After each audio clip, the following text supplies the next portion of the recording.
This is the Paycheck to Daycheck Reselling Podcast. I'm Liz. And I'm Ashley. Together, we have been making money online collectively for over 10 years. Our mission is to help you start, learn, and grow a reselling business and to inspire you to turn your paycheck into a daycheck. The world is changing, and we want to help you change with it.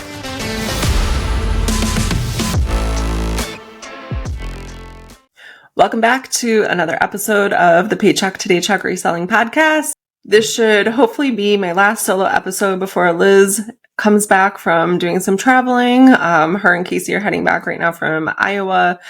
So I think next week we should be back to our regularly scheduled programming, and it'll be the two of us back together finally again. I miss her so much.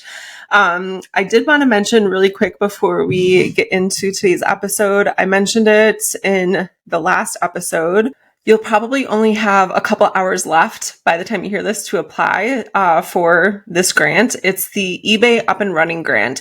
They did it last year, and I went into all the details about it in the previous episode. So if you didn't hear the last episode and you want to, I talked about it right at the beginning. So go check that out. But the deadline is Friday, June 9th, when you're hopefully listening to this. And I've heard a couple different times that the deadline is at. It's either 6 p.m. Eastern time or 6 p.m. Pacific time. I've seen two different sources, and I haven't been able to confirm either way. So if you're going to apply for the grant, make sure that you have your application in well before. It's open to all U.S. sellers, and basically you have an opportunity to be given $10,000 in cash and a few other things as well. I don't know about you guys, but 10 grand, I could do some damage with 10 grand. That would be amazing for my business. And I applied the other day after I finished recording the episode for you all. I think it would be so amazing if one of you who, watches or listens to the podcast was one of the recipients. I just think that would be incredible. And we would love to interview you for an episode. So go apply if you haven't yet. All right, so let's get into it. Today's episode is the 10 habits of the top leaders in reselling. A lot of top leaders or entrepreneurs, they have more than 10 habits that they do all the time to help in their success. But I wanted to compile a list of the top ones that I have recognized from the people that we've interviewed, the people that are in my circle, the people who I've spent some time with, and pass that information along to you. I personally do not believe in gatekeeping information. I really believe in sharing as much information as possible to help other people become successful. And, through information that we've consumed, whether that's watching YouTube videos, listening to podcasts, reading books, different reports, articles, whatever, going to seminars, if we all can collectively combine the knowledge and the tips and tricks and habits and whatever we have gained from these different sources and put them all together in our little community, think about the time that we could save and the research, we're combining those resources and just cutting down on the time that it would take one individual to consume all of that content, to go to all of those, seminars, to go through all of those courses. I think I just really love the idea of sharing as much information as we can to help other people. And what isn't the harm in sharing something, maybe out of these 10 habits, something will click for you, maybe even one of them will click for you. And you're like, you know what? That makes a lot of sense. I'm going to try doing this for a month and see how that changes my routine, changes my schedule, helps me out during the day or whatever it might be. So I hope that you guys will try these and I hope that they work for you. So let's get into it. All right. So number one, first things first, most of the top leaders in our community, they have some sort of schedule or routine. This might seem obvious and you might think that you even have one, but they really have kind of strict routines and schedules that they stick to. And it's the same thing every day, week to week. So they have the same, schedule for sourcing. They have the same schedule for listing, and they also have the same schedule throughout their lives. So, if they have kids, maybe their kids are in, daycare or being watched by a grandparent or something like that on the same days of the week. So here's the thing. If you stick to a routine, if you stick to a schedule, it's actually going to reduce the amount of stress in your life. This was like a light bulb moment for me when I started thinking about it. I'm like, wow, I could really eliminate a ton of stress in my life if I just stuck to the same schedule all the time. And I was thinking back to different times in my life when I had a more like strict schedule. So for instance, there was a time in my life when I was training to compete in like bodybuilding competitions, and I was working in the car business at the time as well. I lived by myself in this like tiny little apartment, and I had my husky D at that time as well. She was much younger, as was I. So my schedule at the car dealership was either 8 to 4, 12 to 8, and then we had to work every single Saturday and we alternated Sundays. So my day off during the week was Tuesdays, and I wouldn't have to work on Tuesdays unless it was the end of the month. So there were, sometimes when, especially if it was like my Sunday to work, I was working, Monday through the next like Tuesday without a day off. Sometimes if it was like really busy, I would have to work the second to last Tuesday also. It was just kind of expected of you. So anyways, I most often got out of work at 8 p.m. I only had one day that I ended at 4 p.m. and the rest were like 8 p.m. Saturday we left at 6 and Sunday we left at 4. So most of my days I would end at the dealership at 8 p.m. I had, Saturdays we left at 6 or until like the last customer left. Sundays we left at 4. And then I had one more 8 to 4 day during the week. We were there a lot. I would leave there. I would go straight to the gym, which was kind of like on my way home. And on the days that I was done at 8, I was at the gym until it closed at 11. And as we got closer to competition time, I would actually stay with the owner. He was a wrestler. And so when he would have matches, like he would stay pretty late and, like we would just kind of work out and do our own thing. And when he was done, ready to go, he'd come and tell me, and then, he'd lock up and walk me out to my car. So, and then I'd go home, I would eat my last 2 meals, hang out with D, try to relax, get my stuff together for the next day, and then do it all over again the next day. It was crazy, but that was the schedule and that worked for me. I was eating the same exact thing every single day for every single meal. And I'm going to get into that in a minute. But, having a schedule that was the same from day to day and week to week, it really did reduce the stress. And as I got closer to the competition, I realized how grateful I was for that. It was less that I had to, figure out, less I had to fit into my day. Everything was the same. So, let's relate this back to reselling. As your business grows and grows and grows, which is, maybe your goal, as you're making more money, you're getting more inventory, you're adding more helpers, you're going to have more stresses. Like that's just how life is as you get older. When we think back to when we were kids, we had such little stress and so few responsibilities when we were younger, when we were kids, right? And the older you get, the more responsibility you have. And it's like the same thing in your business. The older your business gets, the longer you have your business for. It's like we take on more and more and more. So if you can establish a really good schedule routine now, wherever you are at in your business, it's just going a year from now, you're going to see how much that has helped in the last year. All right. So the second thing that the top leaders are doing is they are constantly refining and honing their processes and procedures. So if they, are finding that there's a little tweak that they need to make in order to make something more efficient, they're going to do that. So when I was writing this out for the show today, writing out my notes, I had in mind when I wrote this actual tip was Amazon Lit from Instagram. And if you follow Eric, he is an amazing Amazon reseller. He's built his business from the ground up. His story is absolutely amazing. I've heard it a couple times, and I remember hearing him speak one time, and he was talking about how he would go through his warehouse and watch, the employees working and trying to figure out how he could save them time in their processes. So, if they are using bubble wrap and tape, for instance, right? And the bubble wrap, every time they need the bubble wrap, they have to take 2 or 3 steps to like the next part of the table they're working at to get the bubble wrap and then bring it back over to where they are. Or maybe it's like on one of those, it's at a permanent station. So it's like on a roll, and then they have to bring the item over to the bubble wrap.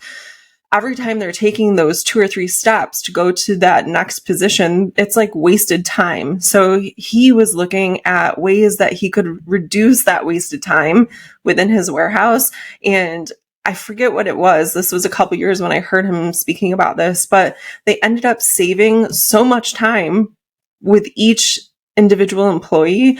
It upped the whole warehouse's productivity like an insane amount. It was just absolutely crazy by just making these tiny little simple tweaks, like moving the tape dispenser, moving the station over slightly so it's, the person and the object are closer to the bubble wrap, which is stationary and it permanently fixed in its place. Like just these little things that we don't think about, and when I was thinking about like my own business right now, things are, slightly chaotic because I have things everywhere as we're packing and getting ready to move. But I'm also trying to think about what I can do in the next house that we're moving into to make things more efficient and refined and easier and less, I'm wasting less time between those tasks. So for instance, right now, I'm looking like over to my left. I have a desk over here in front of me, and that has my scale. It has my label printer. It has my measuring tape. It has some packing tape and some scissors. However, all of my boxes and poly mailers and bubble mailers and all of that, like packing material, is upstairs on the opposite end of the house, which in hindsight makes 0 sense. Why would these 2 things that I need for shipping be in completely separate places?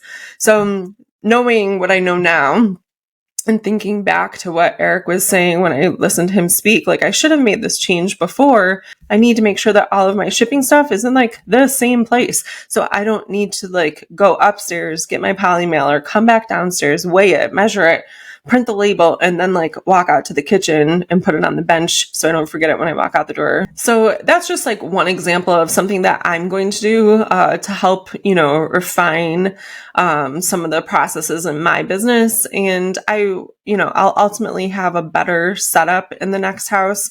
Everything will be able to be down in the basement and like kind of out of the way and all organized in one nice, neat little spot. So really looking forward to that. There's one more thing that I wanted to add to tip number 2 is, the definition of insanity. I'm sure you guys have all heard this, but the definition of insanity is doing the same thing over and over, but expecting different results. So if doing the same thing over and over, expecting different results is insanity, like we need to think about how that relates to our business as well.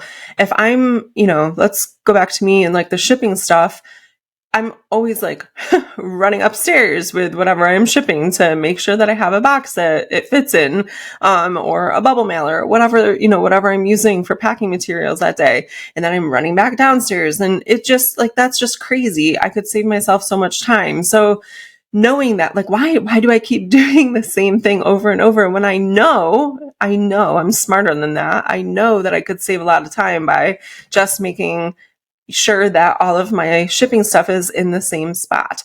So this is the stuff that you really need to examine and look hard at when you're evaluating your business. All right. So number 3, they do things to avoid decision-making fatigue. And as an example of this, that would be like wearing the same clothing every day. Not like the same exact clothing, but they have like the same shirt, like 6 of the same shirts, 6 of the same jeans or whatever. They're eating the same few meals. So basically the point of this is to take the guesswork out, take the decision-making part out of these tasks that you have to do day in and day out, like eating, like making sure you go to bed on time, drinking water, they're doing the same thing. So they don't have to really make the decision and think about it. So this is one of the things that drives me nuts every single week is trying to decide what the heck we're eating for dinner every night. I like to cook. I love food. I love making food. I like trying new things. We love going out to dinner. I like grocery shopping. The part that I cannot stand is trying to figure out what the heck to make every single night. If someone else decided for me, that would be incredible. So what I started to do, I have like a master list in the notes section of my phone, and all the meals that we like and enjoy all the time, I just write it down in the notes. And then when, Sunday comes around and I'm making the meal plan for the week, I just look back at my notes. I'm like, oh, we haven't had that in a little while. Let's have tacos. Let's have roast beef, like whatever it is, grilled chicken. And we just kind of pick from the same list every single week. And I do sometimes, if I have the time, if I'm able to, I'll throw something new into the schedule, but I'll throw something new into the plan. And I do like trying new things, but right now with how crazy life is, I just need to make sure that we're fed and hopefully it's something relatively healthy. So I'm just picking from the same things, basically, the same, whatever it is, like 15, 20 meals. I also wear pretty much the same thing every single day to a certain extent. I pretty much always wear jeans. I order the same slides all the time. I have like a ton of pairs of like the same black slides. I wear them around the house in the winter, also with like socks on. They're comfortable. They get the job done. They go with pretty much everything. I, obviously have sneakers and stuff like that. But if I'm just like going about my day, going about my business, and there's nothing like special going on, I'm going to wear the same thing. And then I have, some hoodies. I have some t-shirts, some like graphic t-shirts. I pretty much wear the same type of clothing every single day. And I know what I like. I know what works. I know what fits. I know what I'm comfortable in. And I just pick from those things. There's nothing, I'm not like getting all dressed up and like, a blouse and a skirt and stuff like that every single day. Like, that's just not me. I'm not going to be able to do the things that I need to do, like all dressed up, like I was going to, a corporate office setting or whatever. So I need to make sure that I can get my stuff done with what I'm wearing and also not spend a lot of time making that decision first thing in the morning. I need my mind free and clear to like make other decisions, not spending 10, 15 minutes trying to figure out, does this go with this? Is this going to look okay? I already know that it looks okay. Throw it on. Let's go. Let's move on to the next thing. All right. Number 4, they take care of themselves. They eat pretty well. They drink enough water. They make sure that they're getting enough sleep at night, and they move their bodies. So I think as like a whole in the reselling community, we do not take good enough care of ourselves. I'm just going to put it out there. I'm just going to say it. I know that I personally don't. And in the last year, I've really started to go down like the health and wellness, like rabbit hole journey again. I've been trying different things. I've been going to acupuncture, getting blood work done regularly. I just started trying this new to me thing called cryotherapy. So they throw you in a chamber and put like a ton of really cold air into the chamber. It's like, I think it was negative 187 degrees last time I went in last week. And it's to help like reduce pain and inflammation and stuff like that. I'm trying to drink a lot more water. I'm trying to make sure that I go to bed earlier as well.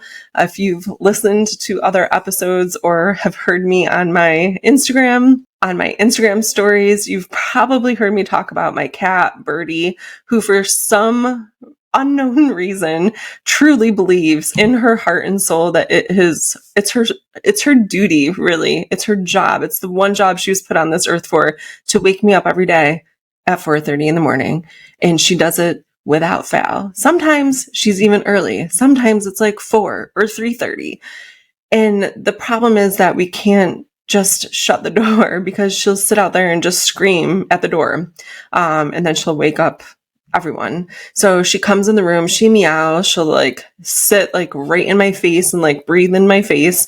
And I have to get up and I go downstairs, I make my coffee, I drink my water. And sometimes I'm able to fall back asleep like on the couch and she's happy about that. But sometimes she's not. So I make sure that I go to bed early enough, knowing that I will most likely be woken up at 4:30. So I need to make sure that I get enough sleep. Sleep is so underrated. And I think that it's underrated because as like a generation, we have been exposed to a lot of content around hustle culture.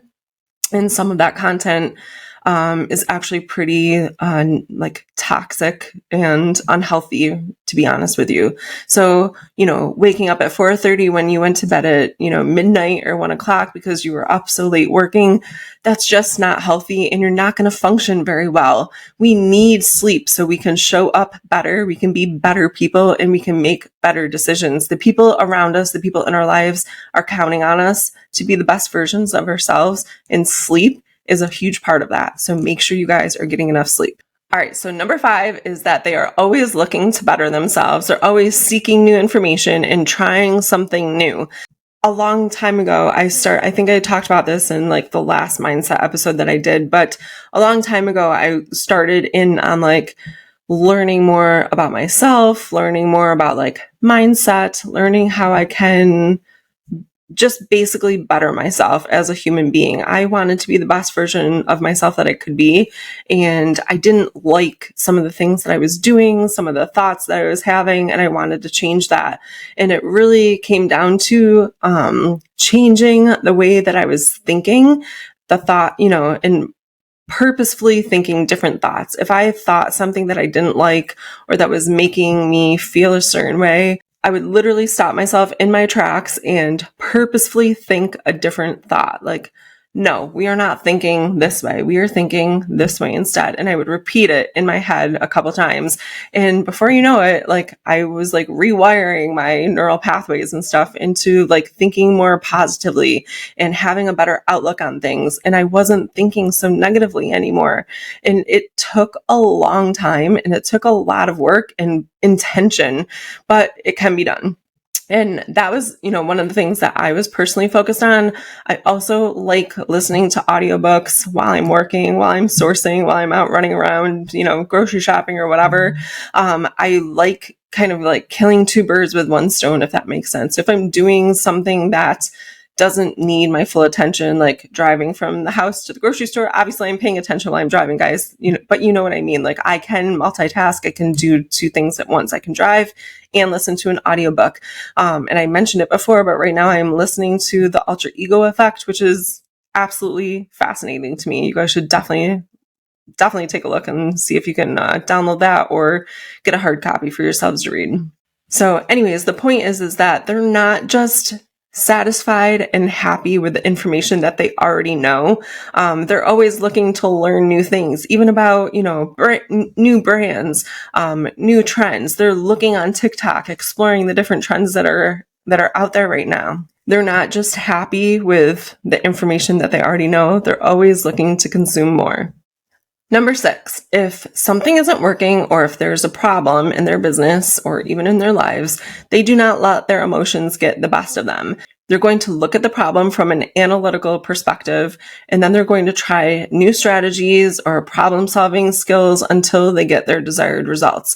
So when I was thinking about this habit or tip that I wanted to talk about with you guys, I was thinking specifically of Ashley Wheeler of 8. We had her on the podcast a couple of weeks ago. We interviewed her. The way that her brain works, I love it. I absolutely love it. If something's not working for her, she's not going to just like abandon it and give up on it. She's going to try to come at it from an analytical point of view and like look at the hard data and then make decisions based on that. So she's not, making emotional decisions in her business. She's looking at factual information and then making the decisions.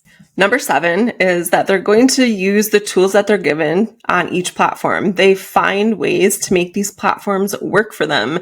They research and learn all of the platforms' ins and outs. So I can't tell you guys how many times I see questions on, online, in these different Facebook groups and stuff, people asking really basic questions about how Poshmark works or how, eBay works. Like, do I have to ship out this eBay order? Like, yes, you have to ship out the eBay order. You listed it for sale. Someone purchased it. it's now your obligation to ship it out to them, just like really silly things of not understanding how the platform works. And I believe that, it's okay to not know things, but if you are going to go ahead and jump into selling on Poshmark, let's use this as an example. If you're going to decide to sell on Poshmark, it is your duty to know what the rules of the platform are and how the platform works and operates. So you don't have to know every single thing about Poshmark and selling on Poshmark, but you do need to know how it works, what the rules are, how it operates, what your obligations are as a seller on that platform. And I hope that makes sense. Above and beyond that, above and beyond the basics, what the top people are doing though is that they're using the tools that the platforms give to them. So let's talk about live sales again. Again, we talked a lot about this with Ashley when she was on the podcast, Ashley Wheeler, a couple episodes back. She realized that live sales could be a huge opportunity for her, and it has completely transformed her business. If you guys haven't listened to that episode, I really, truly, highly recommend it. And I know there's mixed feelings about the live sales on Poshmark right now, but you guys, it was really eye-opening to me. And when we're in the new place, I think I'm going to try to do one myself because I need to clear out some of this inventory. And I think it would be a really great way to do that. And maybe I'll fall in love with it. And that'll be like my main way of selling on Poshmark. So instead of, complaining about the live sales and complaining about how, maybe her emotional response would be, live sales are killing regular sales on Poshmark. That's an emotional response to something, not, a factual or analytical response to it. She has found a way to make Poshmark work for her by using live sales to sell her inventory. So guys, just use the tools that you're given. eBay has so many features that a lot of people don't even know about. You can write a newsletter to your customers on eBay. You could create a newsletter that goes out to your customers and include a coupon. Like, that's insane. That's crazy. We should all be doing that if we're serious about our eBay business. There's just little things like that are out there that a lot of people, they just don't take advantage of. But these platforms have these tools on there because they want you to use them, and they will probably reward you for doing so. Number 8 is they have very clear goals and a vision for themselves and their businesses. So when I wrote this down, I had Ashley Hines, Revive Tribe on Instagram. I had her in mind. Every single year, she creates a vision board for herself and her business. And I just love this idea. I've watched her do it year after year, and I've watched her checking all of these things off her vision board left and right. It is it's actually insane how crazy it works, how well it works. And this girl knows what she wants, and she's not stopping until she gets it. So she has insanely clear goals for her business. If you don't follow her, you definitely should. She's like killing eBay. She has a crazy goal right now. Well, it's not really crazy. It's an amazing goal right now. I think she's trying to hit $25,000 for her 90-day total, and she is absolutely going to crush that goal. So making sure that you have a vision of where you want to go from where you are right now is going to help make it very clear the path that you need to take to get there. If she was just kind of floundering around like, oh, I'm going to sell on eBay and not have any clear goals, and, maybe 25,000 as her 90-day total that's not like even a blip on her radar. She's not even thinking about that. She's not going to raise up to that goal. She might fall short of that because she hasn't even thought about that goal yet. I hope what I'm saying is making sense. So let's say, if her goal is 25,000, she's going to do activities and have routines and schedules and habits in place to get her to that $25,000 goal. But if she didn't have a goal at all, she probably wouldn't be anywhere close to that. I hope that makes sense. Without goals and without a vision of where we want to go from here, we're just kind of slumping and sulking around in the universe. We're not going anywhere. We're just existing. Number 9 is that the most successful people are always looking to help other people. They're always reaching a hand down to help pull others up. there really is something to helping teach others how to do something. It's basically reaffirming what you already know how to do. And when you teach someone how to do something, it's just like kind of ingraining that into your brain, and it sort of starts to become like second nature, if that makes sense.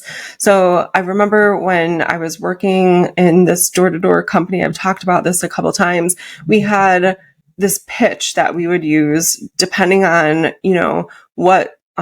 what we were selling that day. So if it was a pizza place, for example, the name of the owner would change and the pizza place would change. The coupons might change, but for the most part, the coupon books would pretty much be the same thing. So let me see if I remember the pitch for you guys. I've probably said it. Oh my gosh, I don't even know. I've probably said it 50,000 times in my life. It would be, hi there, my name is Ashley. I'm just stopping by real quick on behalf of Mark's Pizzeria. The owner, Mark, is doing this special for all of his loyal customers. I'm sure if you're anything like your neighbors down the street, you guys probably order from them all the time. Then you put the coupon book in their hand. If you decide to purchase this book for $25, you're going to get 2 free large pizzas to wipe out the entire cost of the book. After that, anytime you purchase a large pizza, you're going to get a free medium cheese pizza as well. They also have all these other coupons. So if you buy a dozen wings, you might get another dozen wings for free. If you buy a cold sub, you'll get another cold sub for free. It's deals like that all throughout this book. Your neighbor Linda down the street actually purchased 5, so I gave her one for free. What she said she was going to do is she's going to wrap the books around wine bottles, tie it with a cute little bow, and give it to all of her girlfriends for Christmas and their birthdays this coming year, which she thought was like a really cool, easy, and super useful gift. So how many did you want? Did you want to do the 5-pack or did you just want 2?